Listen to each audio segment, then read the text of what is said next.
Insellmilkom. Illum il-11 ta' Frar, il-Jum Dinji tal-Morda, nilqakom għall-quddiesa tal-Ġublew tal-Morda u l-persuni li jikkurawhom u li jieħdu ħsiebhom fil-Bażilika Minuri ta' Kristu Re f'Raħal Ġdid.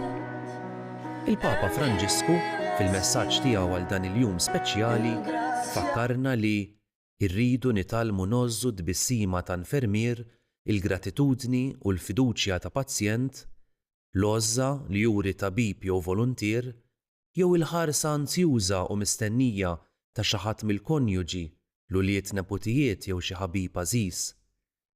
Dawn kollha huma raġġi ta' dawn li għandna nożżuhom. Anki fost il-lejl mudlam tal-għawġ dawn jagħtuna s-saħħa u fl-istess waqt jgħallmuna t-tifsira mill-aktar profonda tal-ħajja fl-imħabba u l-qlubija. Jiċċelebra l-Isqof Awżiljarju Joseph Gallia Kurmi flimkien mal-Kappillan Dun Mark Andrea Camilleri, Dun Joe Mizzi, id-direttur spiritwali tal-Umtal li l-Għaqda Maltija Trasport tal-Morda fl-Urt u l-kleru ta' din il-parroċċa. Bis-sem tal-Morda, tobba, infermiera, carers u l-volontira li jitilgħu bil-Morda fl-Urt.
Bisem tal-Missier u tal-Iben u tal-Ispirtu Santu. Il-paċi magħkom. Niċċelebraw bil-ferħ illum dan il-Ġublew tal-Morda.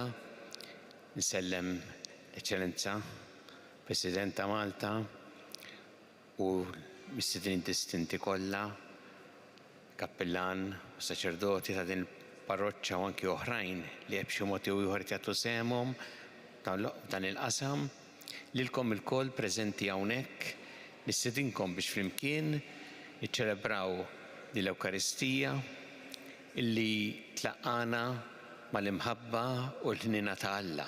Aħna nagħmlu llum it-tifkira tal-Madonna tal-Urt hekk marbuta mill-qrib mal fejn jidħol il-Mart u tbatija u l-għajnuna li tagħna il-mulejta dill-Omm li tuħsibna tħarisna. Biex nistgħu niċċelebraw kif ixraq din il-Quddiesa Ħuti jew narfu ħtietna u nitolbu maħfra tagħhom mill-Alla.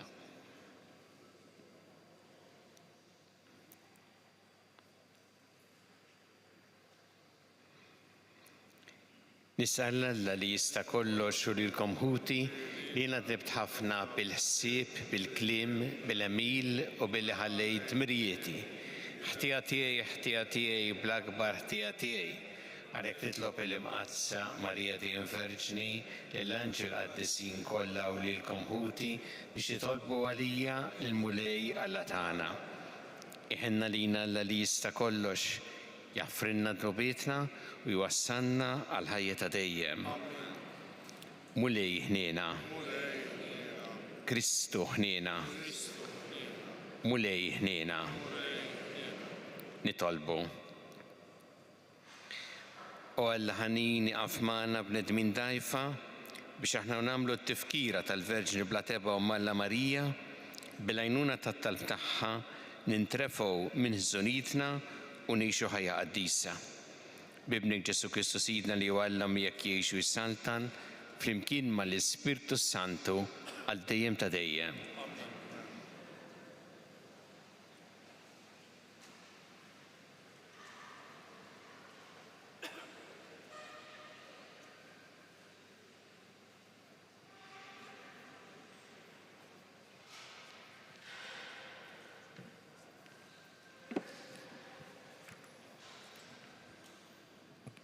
A first reading from the book of Isaiah. Rejoice with Jerusalem and be glad because of her. All you who love her, exult, exult with her, all you who were mourning over her. Oh, that you may suck fully of the milk of comfort, that you may nurse with delight at her abundant breasts. For thus says the Lord, Lo, I will spread prosperity over her like a river, and the wealth of the nations like an overflowing torrent. As nurslings, you shall be carried in her arms and fondled in her lap. As a mother comforts her child, so will I comfort you. In Jerusalem, you shall find your comfort. When you see this, your heart shall rejoice, and your bodies flourish like the grass. The Lord's power shall be known to his servants. This is the word of God. Thanks be to God.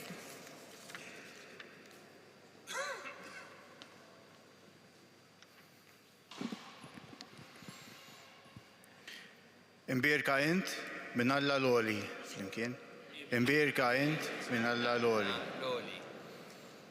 Imbirka int binti minn Alla loli. Imbirka fost in-nisa kollha tad-dinja. U mbirek il-mulej Alla li jagħmel ismewwiet u l-art. Flimkien. Imbirka int minn Alla loli. It-tama li kellek ma tgħib qatt minn qalb il-bnedmin. Huma jiftakru fil-qawwa ta' Alla. Flimkien, imbirka int minn Alla loli.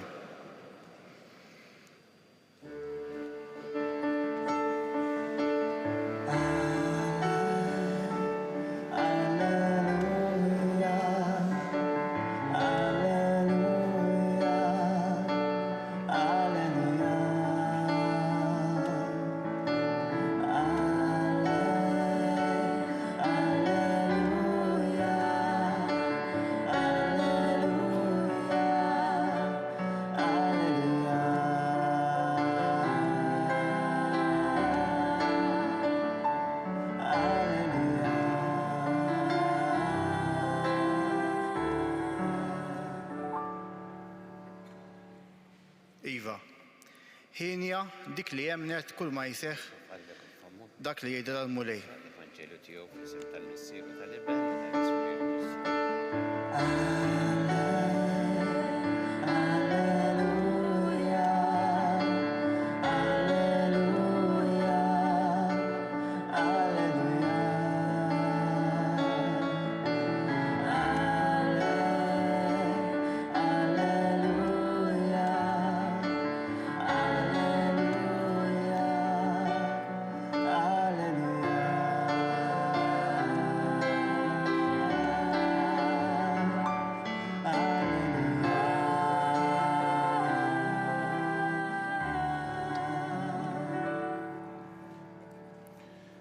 Il-mulej ma'kom. Jekk ukoll.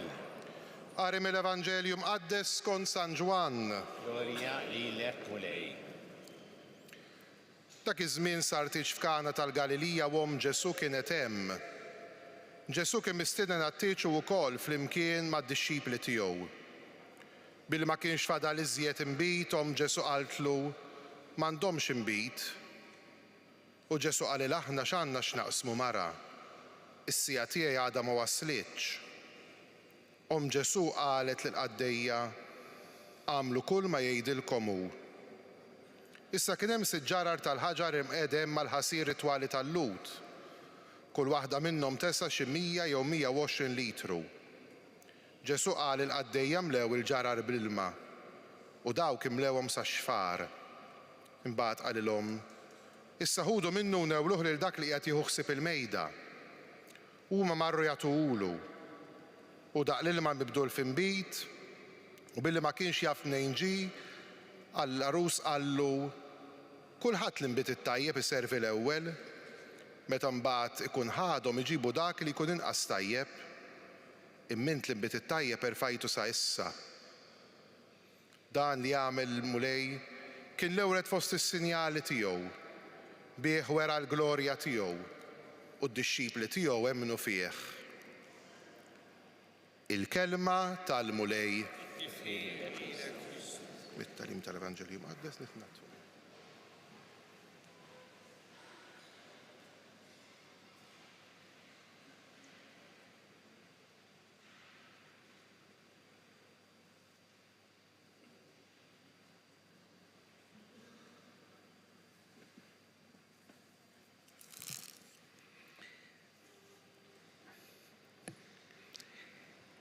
La tibżax għax miegħek jien, la titħassibx għax Alla tiegħek jien. Jien nwettqek, jien ngħinek, inwiżnek bil-leminija rebbieħa tiegħi. Dan il-kliem li jgħid il-mulej insibuh fil-ktieb tal-profeta Eżajija u l-messaġġ nixtieq nwassal li kull wieħed waħda minnkom kif niċċelebraw illum il-ġublew tal-persuni morda u dawk li jikkurawhom u jieħdu ħsiebhom. U kliem ta' tama. U fi kliem San Pawl it-tama ma tqarrax bina, it-tama tqawwina fit-tiġrib. Ġublew huwa żmien ta' grazzja, tiġdid u tama. Dan il-jum irid ifakkarna li ħadd mhu minsi minn qalb Alla, speċjalment dawk li jġorru it-toqol tal-mart u tbatija. Fl-Evanġelju Ġesu juri mħabba speċjali lejn il-morda. Jersaq qrib diversi morda jfejjaqhom, iżda lil hinn mill-fejqan fiżiku u joffri xi ħaġa saħansitra akbar, it-tama u s-salvazzjoni. Il-punt l-aktar importanti huwa li Ġesu qatt ma jabbandonana fil-mart u d-djufija tagħna. Ġesu joffrina l-fejqan l-aktar profond tar-ruħ, il-fejqan tal-paċi u tal-imħabba li jimlew il-qalbna. Waħda mill-akbar tbatijiet tal-mart u tax-xuħija hija s-solitudni. Ħafna nies iħossuhom waħedhom minsijin minn sħabhom jew minn qrabathom. Forsi xi drabi jħossuhom minsijin minn Alla. Ma ftakru Alla qatt ma jabbanduna il-uliedu. Anke meta nħossuna dgħajfa jew bla saħħa u jetem iżomna, isaħħaħna u jsostnina. M'intix waħdek, il-mulej hu miegħek f'kull mument ta' tbatija, solitudni jew inċertezza. Tbatija għal diversi mistoqsijiet li kemm il-darba ma nsibux tweġibiet għalihom. Imma nafu li Ġesu nnifsu ma ħarabx mill-tbatija u wera li d-tbatija tagħna għandha tifsira fuq is-salib u ġar u ġieħ kbir u anke hu ħassu abbandonat minn dawk li kienu ħobb. Imma permezz tas-salib u feda lid-dinja fuq is-salib u biddel l-akbar tbatija fl-akbar qatt ta' mħabba. Għalikom li għedbatu l-lum kun wafu li l-uġieħ ta'kom mhux għal xejn. F'Ġesu ma Ġesu isir sors ta' grazzja. Kif il-ġrieħi ta' Ġesu ġabu is-salvazzjoni lid-dinja, hekk ukoll id-tbatija tagħkom offerta bl-imħabba tista' ġġib dawl u tama l-oħrajn. Jekk taqqat l-uġieħ tiegħek ma' dak ta' Kristu, dan isir talba qawwija li ġġib grazzja fuq id-dinja. Intu niftakru li l-ħajja d-destin tagħna isibu posthom biss fil-qawmin ta' Kristu mill-mewt, li jagħti lilna l-koll il-garanzija tal-ħajja ta' dejjem.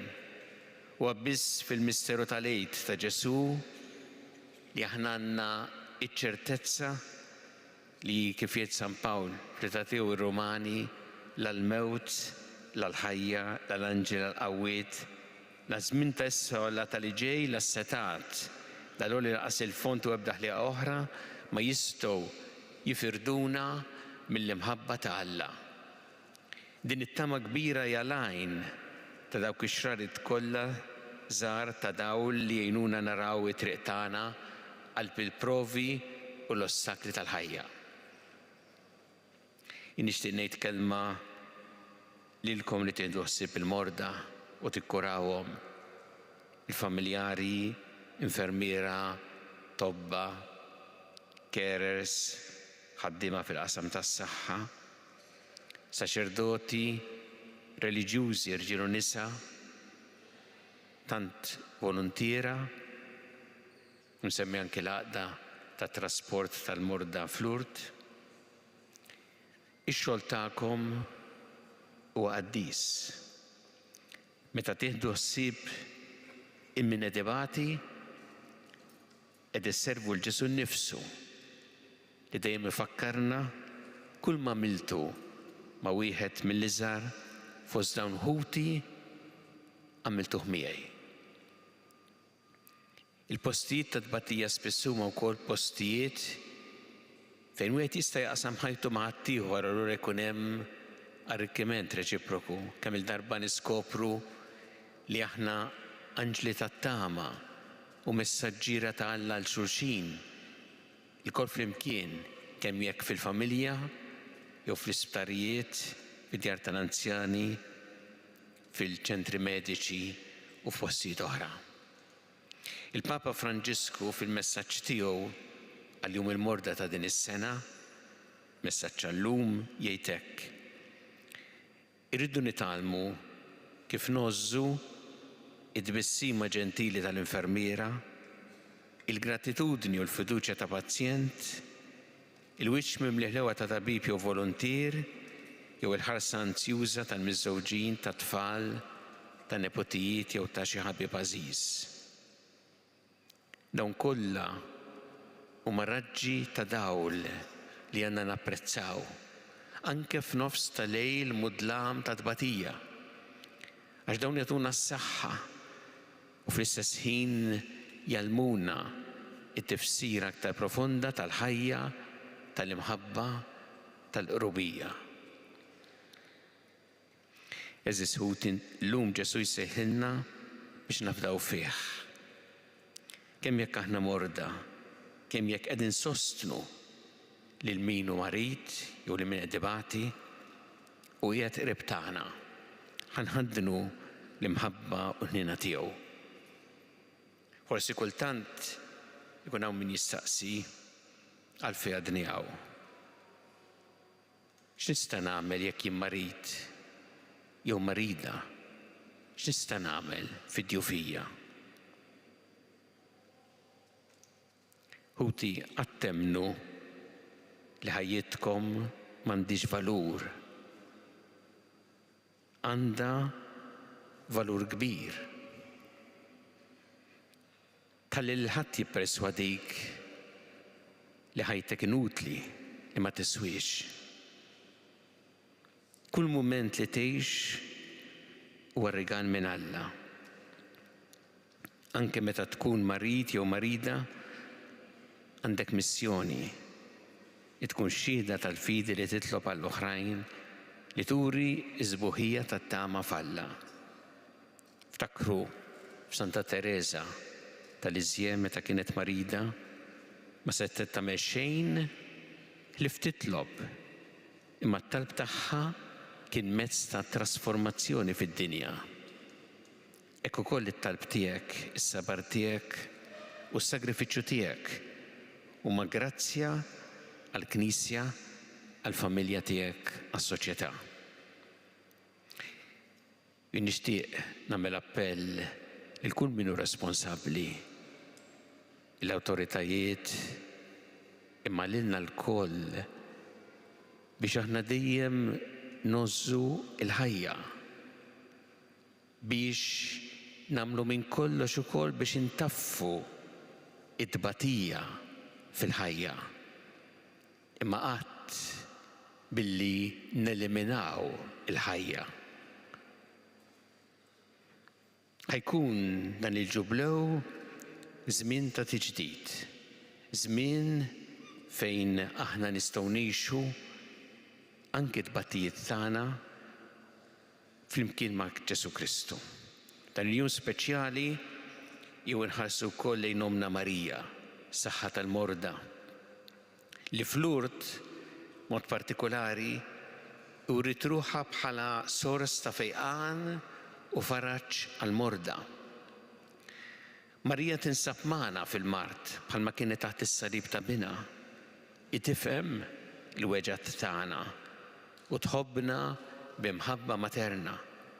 Ejjew nafdaw lil nfusna f'idejha biex tmexxina lejn Ġesu u nsellmula bil-kliem li tant nies talbuha fis-sija tagħhom ta' bżonn u l-kliem li jibih il-Papa Franġisku jispiċċa il-messaġġ tiegħu għal-jum il-morda. Taħt il-ħarsien tiegħek niskennu Qaddisa ta' Alla. La twarrabx minn quddiemek it-talb li nagħmlulek fi ħtiġijietna u eħlisna dejjem minn kull tiġrib, o Verġni glorjuża u mbierka.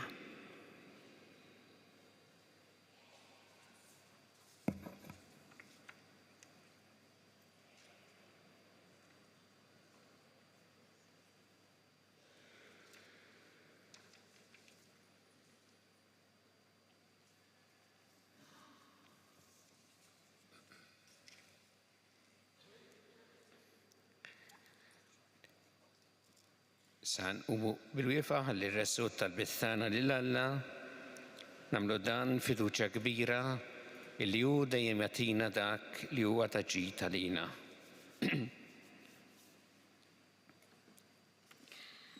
We pray for the church so that on the example of Jesus who healed and cured the sick, it may continue through its various ministries and services. This sterling work all over the world, wherever is needed. Lord, hear us. Lord, graciously hear us.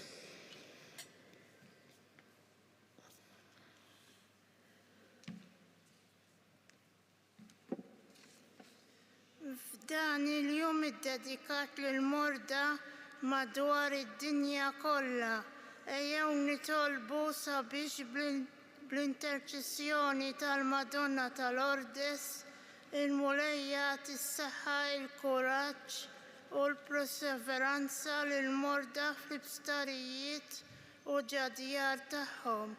Nitolbu. Ismana nitolbuk mulej.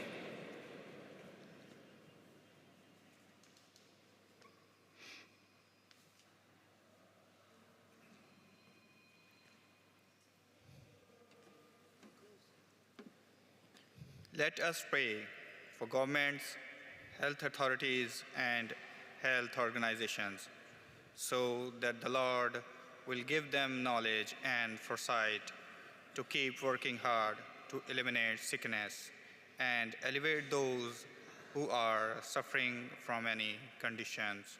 Lord, hear us. Lord, graciously hear us.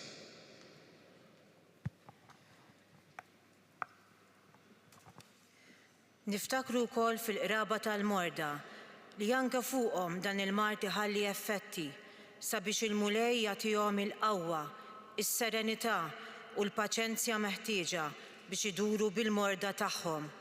Nitolbu. Ismana nitolbuk mulej.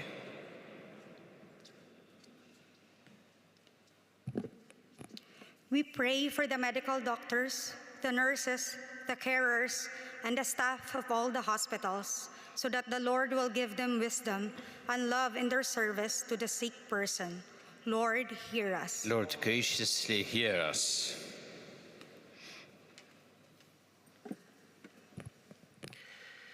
Nitolbu wkoll għal volontira li ta' kull sena jorganizzaw pellegrinaġġ għal morda fl-Urt biex tibqa' dejjem qawwija id-determinazzjoni u l-konvinzjoni sabiex mhux biss jibqgħu iżommu ħajja din it-tradizzjoni imma jaraw lil Ġesu f'kull marid li jaqdu. Nitolbu. Ismana nitolbuk mulej.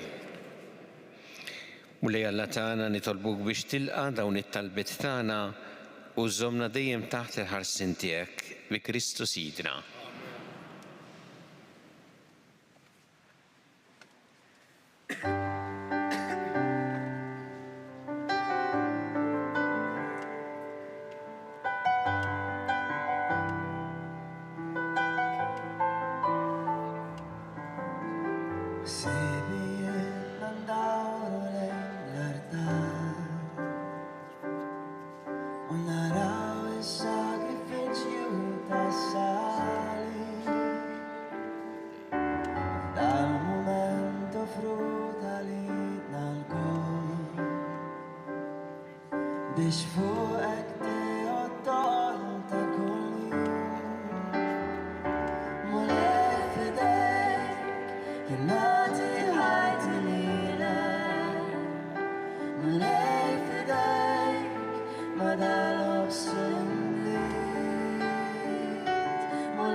Itolbu ħuti biex is-sagrifiċċju tiegħi u tagħkom ikun jogħġob il-Alla l-Missier li jista' kollox.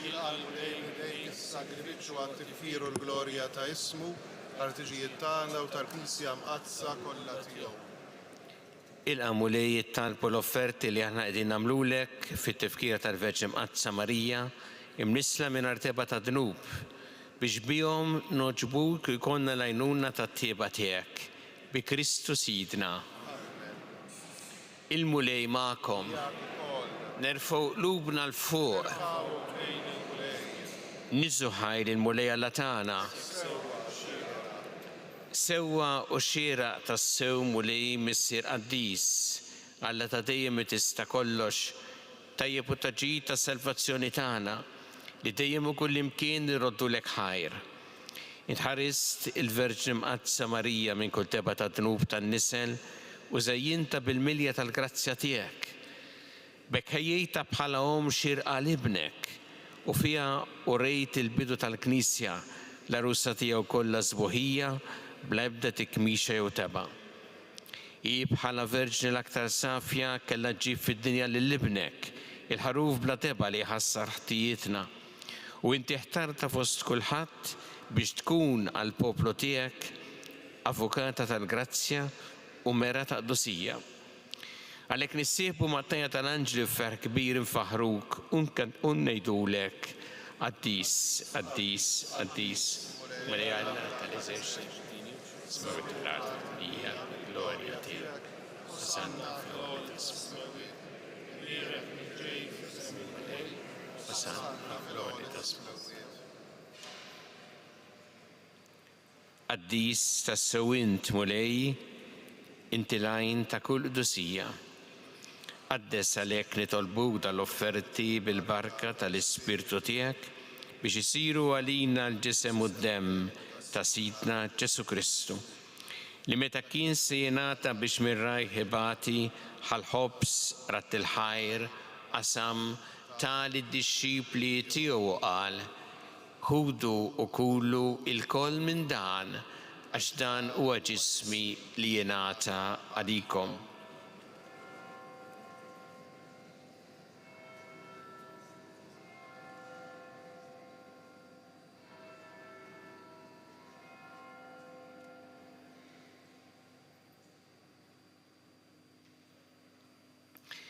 Ekku kol wara l-ikla ħal-kalċi reġarat il-ħajr tali d-dixxipli tiegħu qal: ħudu u jxorbu minnu l-koll għax dan huwa l-kalċi ta' demmi tal-patt ġdid li jibqa' dejjem, id-demm li jxxerret għalikom u għall-bnedmin kollha għall-maħfra ta' dnubiet.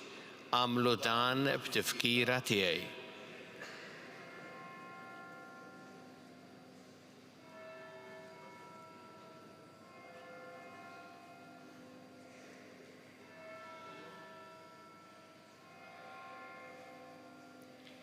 Dan hu il-misteru tal-fidi.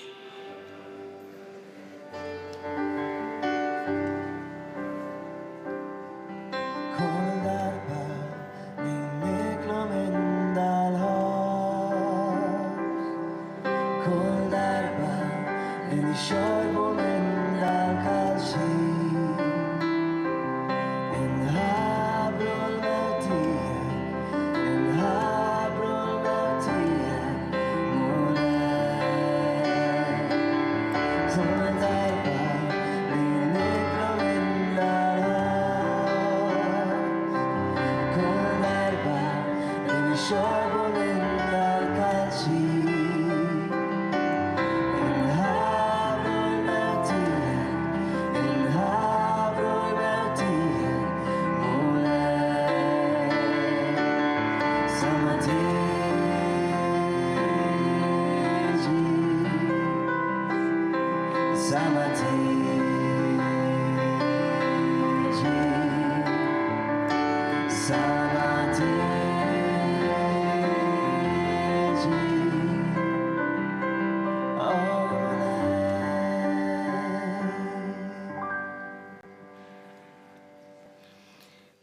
Għalhekk aħna nagħmlu dan b'tifkira tal-mewt u l-qawmien ta' Sidna Ġesu Kristu, nofrulek mulej il-ħobs tal-ħajja u l-kalċi tas-salvazzjoni u rroddulek ħajra xogħġbok tilqana hawn quddiemek biex naqduk.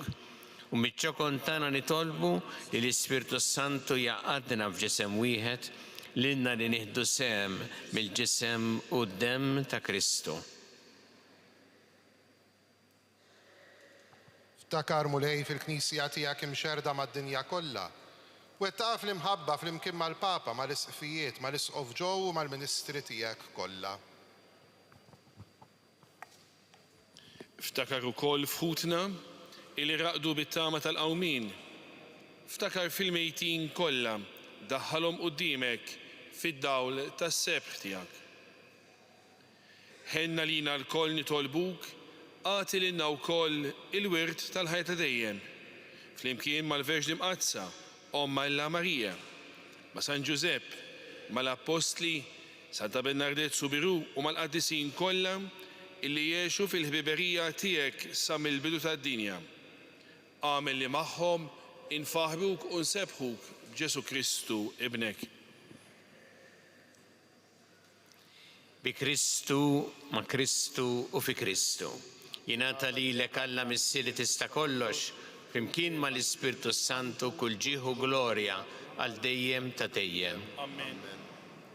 Ejjew nitolbu it-talba li għallimna Ġesu li rrid li nitolbu bħala wlied tal-istess missier tagħna inkantaw flimkien.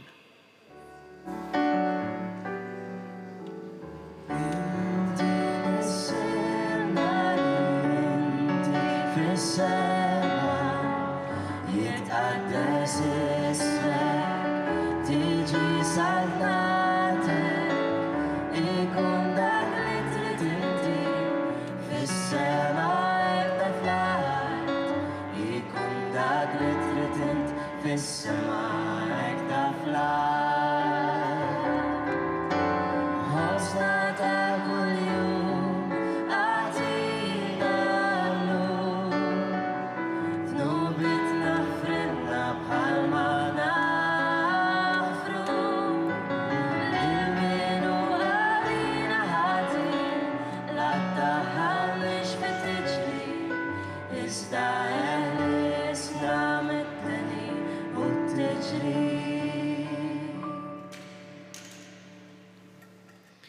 nfissna nitolbuk mulej minn kull deni.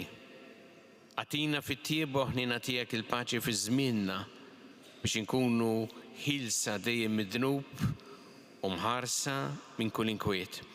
Aħna u nistennew nittamaw lejna u l-miġja tas-Salvatur tagħna Ġesu Kristu.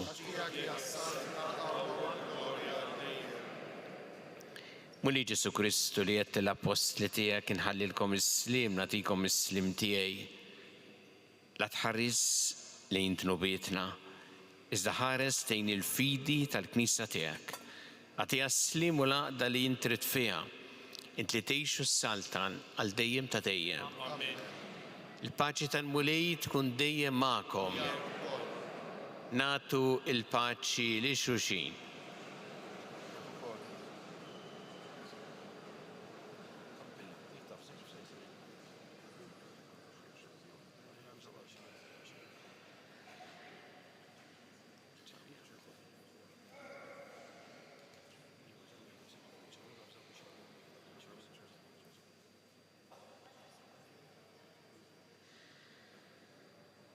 Ħaruf talla li tneħħi nubiet tad-dinja ħinna lina. Ħaruf talla li tneħħi nubiet tad-dinja ħinna lina. Ħaruf talla li tneħħi nubiet.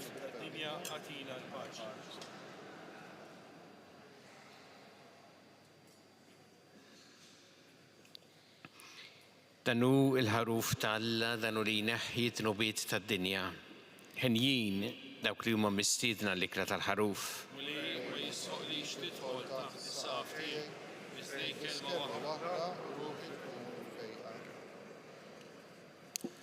Issa qarbin min jgħid fuq il-wheelchair jew diffiċli li jimxi jew baqa' f'postu jiġi saċerdot, il-qbija ħajkun hawn żewġ saċerdoti taħt l-artal, tnejn hawnhekk fil-ġnub u anki fuq l-artal ta' wara. Jiġifieri nagħtu ċans is-saċerdot l-ewwel imorru f'posthom u mbagħad kulħadd ikun jista' jitqarben.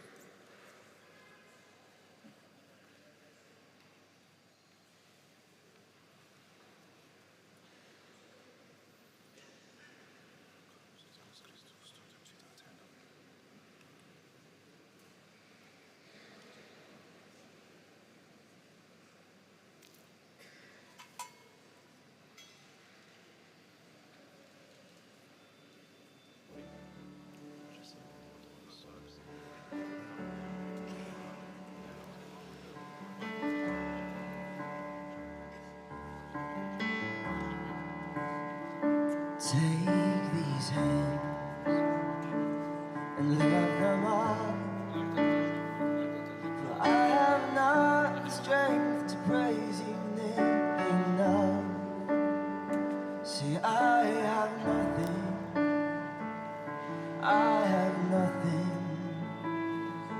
without you.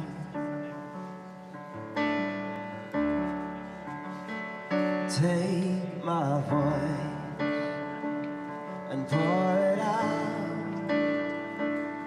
Let it sing the songs of mercy I have found. For I have nothing,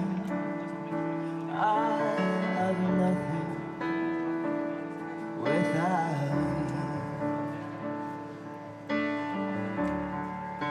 And all my soul is on your love to cover me, so all the world will see that I have nothing without you.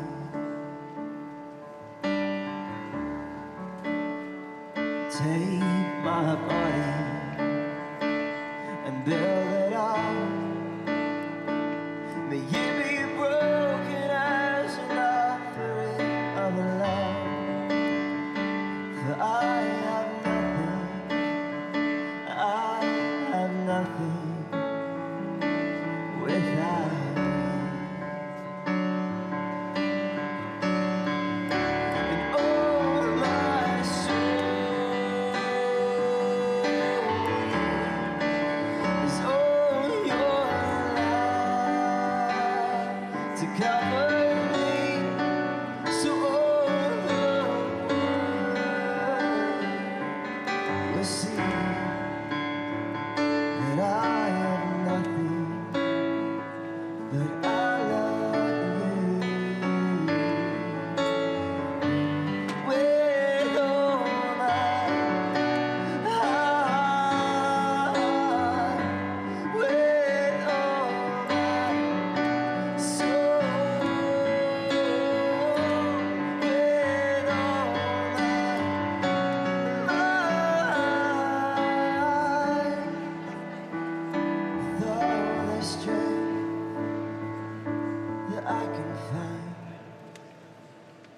take my time here on this earth and let it glorify all that you are. I have nothing without you.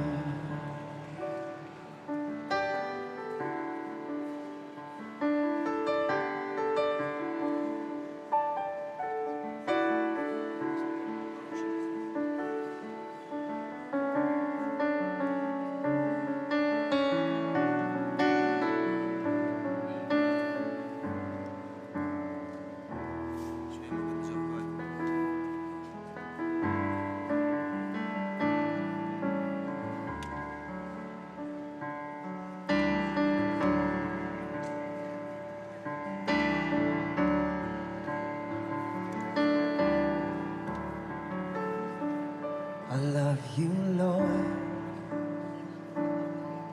for your mercy never fails me.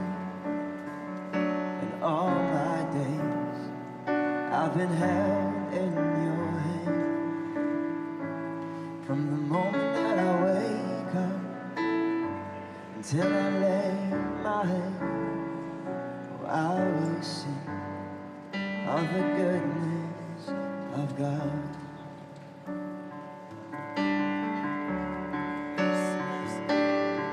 Your voice, you have led me through the fire and the darkest night. You were close like no other. I've known you as a father, I've known you as a friend, and I have lived in the goodness of God. All my life you have been faithful, and all my life you have been so, so good.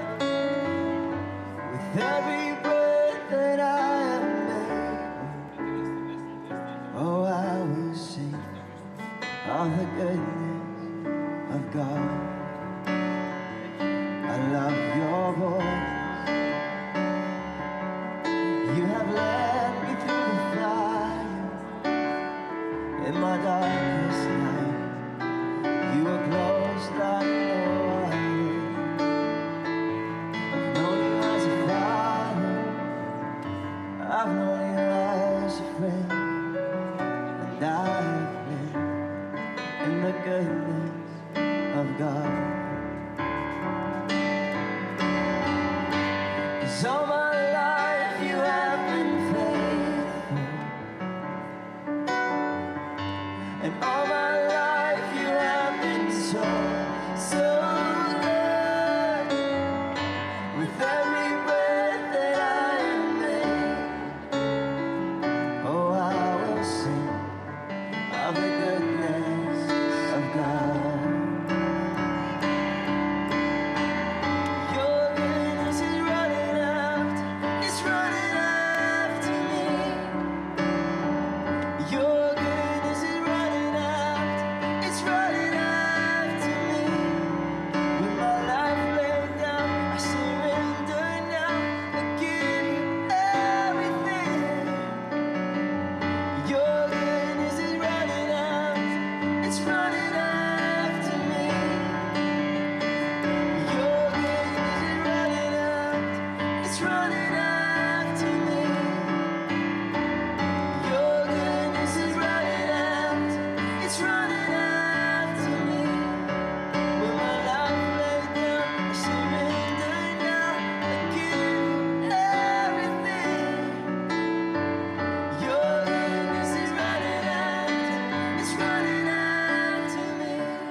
You called me out upon the waters, the great unknown, to feed my faith. And there I find you in the mystery, and oceans deep, my faith will stand. I will call upon your name and keep my eyes above the waves. When oceans rise, my soul will rest in your embrace. For I am yours, and you are mine.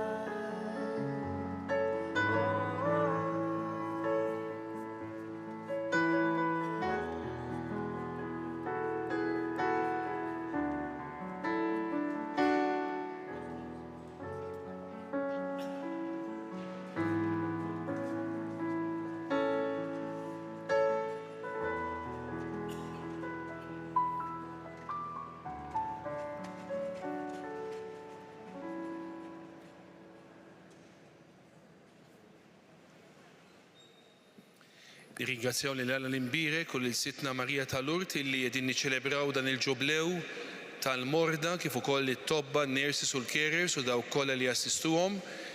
Tajjeb illi ngħid illi l-għaqda ta' trasport tal-morda għall-Urt diġà fil-bookmarks għandkom l-applikazzjonijiet miftuħa għal dawk kollha li jixtiequ li tilgħu l-Urt mit-2-14 ta' Lulju sal-ġimgħa 19 ta' Lulju li ġej. Issa nħalli f'idejn it-tabib Dr. De Bono u s-Sinjura De Bono, il-koordinatur tal-pellegrinaġġ għall-Urt biex jagħmlu it-talba tagħhom f'isemna l-koll ħalli nresqu dawn it-talbiet tagħna lil Alla permezz ta' Omna Marija. O Marija, Alla u il-Knisja, illum ġejna qudiemek f'riġlejn l-artal u quddiem Ġesu ibnek preżenti fl-Ewkaristija u b'ħuġi ħerqana nsejħulek saħħa tal-morda, għajnuna tal-insara u faraġġ tal-imnikti. Fuq l-eżempju tas-Samaritan it-tajjeb, qed noffru lilna nfusna fis-servizz ta' qadi u ta' mħabba lejħutna l-morda. O Marija, interċedi għalina quddiem it-Trinità Qaddisa biex dejjem tagħtina l-grazzja u l-għajnuna meħtieġa ħalli nwettqu dan l-appostolat tagħna bħala volontira, b'qalb kbira u ġeneruża mimlija bil-fidi, bl-imħabba u bil-ħelewwa. Sitna Marija tal-Urt, birek din il-ħidma tagħna, ħalli bħalek naqdu lil mulej fil-proxmu marit b'sens sabiħ ta' altruiżmu, dedikazzjoni u mpenn. Għax kif jgħidilna Ġesu fl-Evanġelu, kull ma għamiltu ma' wieħed mill-iżgħar fost dawn ħuti, għamiltuh miegħi. Kompli sejjaħ aktar volontira żgħażagħ, infermieri u tobba li lesti jiddedikaw il-ħin, il-ħila u s-saħħa tagħhom għall-oħrajn biex din il-ħidma tkompli wkoll fis-snin li ġejjin. Ieqaf mal-morda u l-familjari tagħhom li diġà kellhom ix-xorti li jiltaqgħu mal-ħarsa ħelwa ta' Marija f'Lourdes. U wejn lil dawk li ma jistgħux jissiebu f'dan il-pellegrinaġġ biex huma wkoll iħossu il-viġinanza ta' Marija f'ħajjithom. Birek lil dawk kollha li tul dawn l-aħħar deċenji ħadmu brisq il-morda li jitilgħu f'Lourdes. Ieqaf mal-benefatturi tagħna u għati l-premju mistħoq lil dawk kollha li m'għadhomx magħna, iżda li jgħixu bi sħiħ il-kelma ta' Ġesu. Kont marit u ġejtu tarawni. Amen.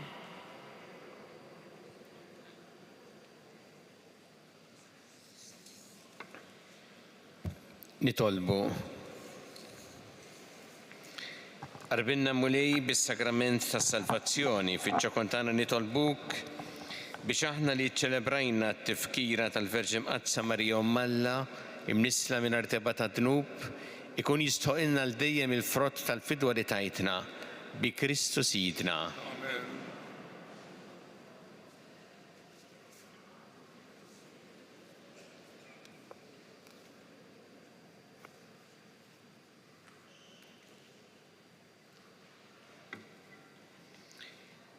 Il-mulej ma'kom.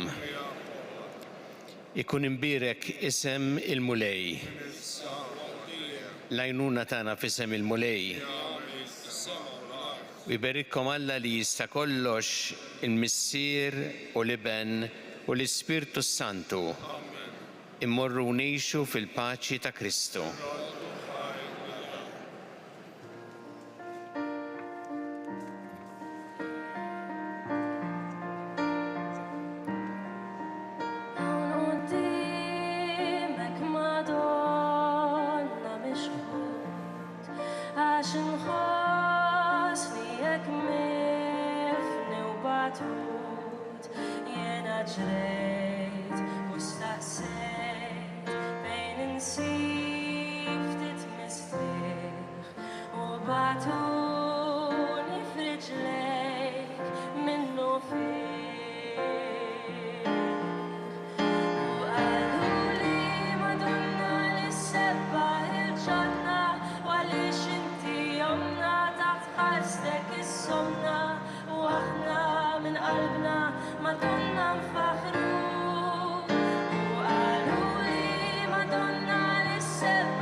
F'din is-sena fejn il-Knisja Kattolika qed tiċċelebra l-Ġublew tat-Tama, naslu fit-tmiem il-quddiesa tal-Ġublew tal-Morda u l-persuni li jikkurawhom u li jieħdu ħsiebhom li saret fil-Bażilika Minuri ta' Kristu Re f'Raħal Ġdid.